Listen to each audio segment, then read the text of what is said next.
Remember the last time you were compelled to share your mobile number to complete a purchase at your favorite store, and it was only followed by unsolicited sales calls and marketing messages. Now, the Ministry of Consumer Affairs has spoken against it. Retailers can no longer insist on the personal contact details of customers for delivering goods and services. In a communication to the Retailers Association of India and other industry bodies, the Union Consumer Affairs Secretary Rohit Kumar Singh has said that shopkeepers asking for mobile numbers of customers at the point of sale is a violation of consumer rights and constitutes unfair trade practice.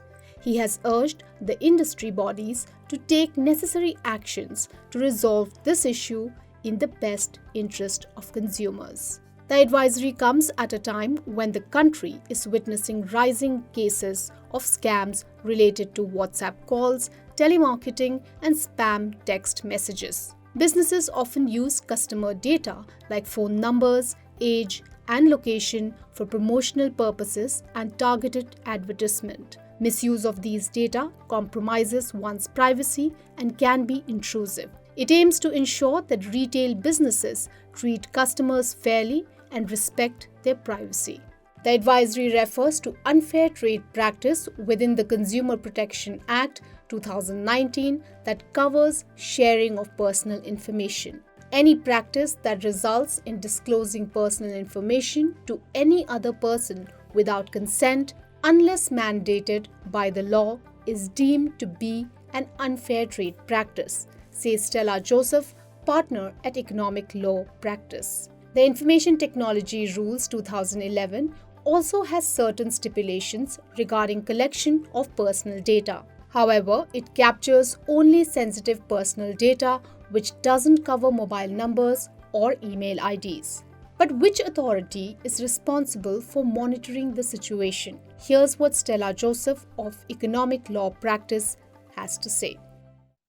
Now, coming to your question of who is the enforcing authority for this kind of a subject, at present, under the Consumer Protection Act, there is an authority called as Central Consumer Protection Authority, the CCPA, which has been constituted as an authority which has the power not only to investigate but also to enforce.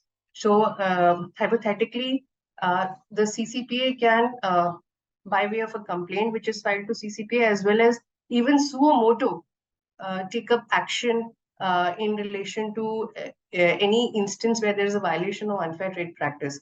So there is the CCPA which can investigate and take action in relation to unfair trade practice.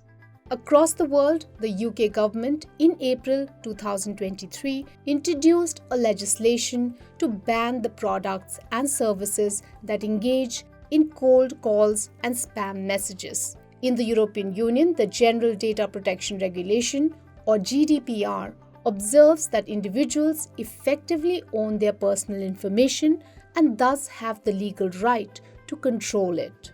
The new Digital Personal Data Protection Bill 2022, scheduled to be tabled in the monsoon session of the Parliament this year, elaborates customer consent.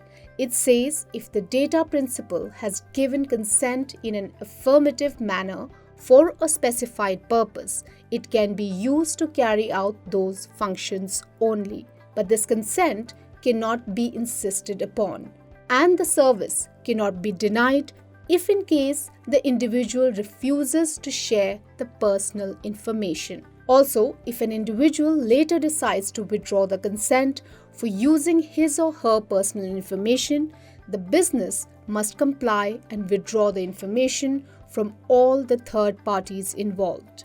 But will this be adequate to solve the riddle of personal information? I think the present initiative by the government is coming, if I can put it this way, too little, too late.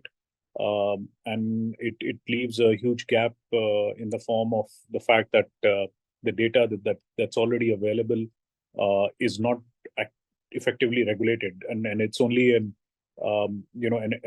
advisory that has been issued as of now, and it basically gives a tool in the hand of the end consumer that they are no longer obligated to share their information if requested. So I think it only kind of puts a balm on an old wound, and it actually does not treat the wound itself. Experts point at gaps in regulations regarding personal information that's already available in the web and databases of businesses. For instance, online payment platforms like GPay and PhonePe expose your phone number to the merchant when you make a payment. Apart from updating regulations, strict implementation of the same is also critical to protect individual privacy. If you like this video, share it and subscribe to Business Standard. For more news, views and insights, log on to www.business-standard.com. Do also follow us on YouTube, Twitter, Facebook, Instagram, Telegram and LinkedIn.